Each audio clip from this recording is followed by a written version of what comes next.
समझ के द्वारा स्थल रहता है और ज्ञान के द्वारा ठहराया जाता है। हालेलुया।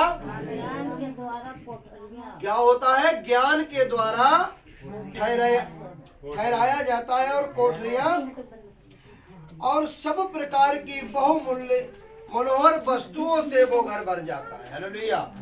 कि अगर हम घर को अपने परमेश्वर की आज्ञा के अनुसार, जो परमेश्वर हमें आज्ञाओं को देता है उनके अनुसार हम चलते हैं, तो परमेश्वर कहता है कि तुम जिन कामों पर तुम हाथ लगाओगे और हम तुम्हें आशीष दूंगा। हालेलुया।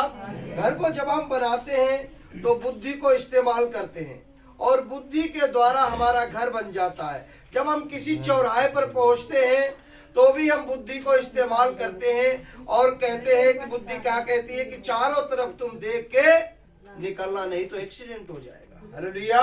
जब बाजारों में तुम पहुंचते हो तो बुद्धि क्या कहती है? अगर कोई महंगी सौदा बताता है तो कहते चलो हम आगे देख लेंगे। हालेलुया। तो भी बुद्धि क्या करती है? बाजारों में भी बोलती है। इसलिए यहाँ पे घर, परमेश्वर का वचन क्या कह रहा है? घर बुद्धि से बनता है। बुद्धिमान पुरुष बलवान भी होता है। क्या होता है? बुद्धिमान पुरुष जो है वो बलवान भी होता है और ज्ञानी जन अधिक शक्तिमान होता है। हालेलुया। क्या होता है? ज्ञानी जन जो पुरुष होता है वो और अधिक शक्तिमान भी होता है। इसलिए जब तू युद्ध करे तो युक्ति के साथ कर। हालेलुया। क्या करो? युद्ध करो तो युक्ति के साथ करो। यहाँ पर हम आपको वचन सुना रहे हैं परमेश्वर के, युक्ति के साथ। हालेलुया। कोई भी हम काम करते हैं तो युक्ति के साथ। हालेलुया। तो परमेश्वर का यहाँ पे वचन क्या कह रहा है? जब तू युद्ध करे तो युक्ति के साथ करे। हालेलुया।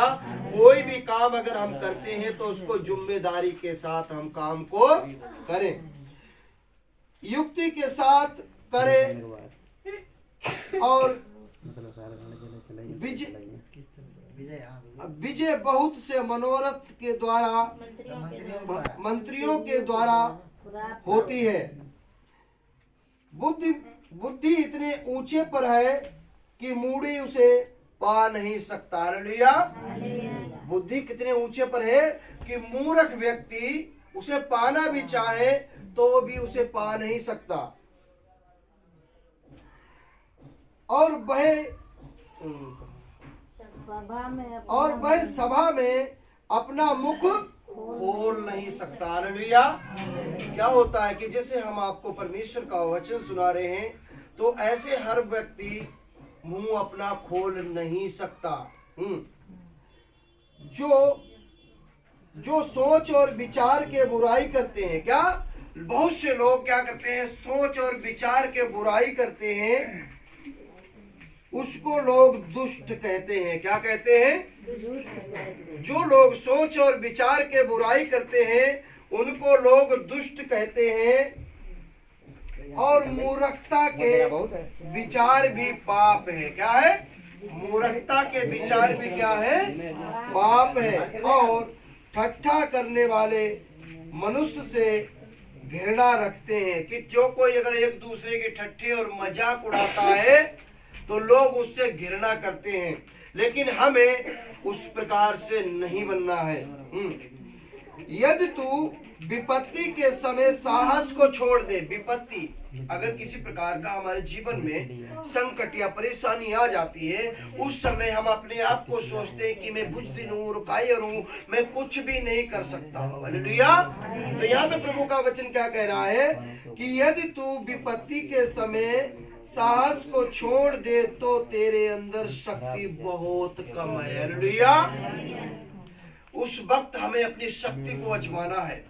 और यहीं पर बहुत से भाई और बहन कहते हैं कि अब हमारे जीवन में कुछ भी नहीं रह गया है और वो अपने अंदर शक्ति को महसूस नहीं करते हैं।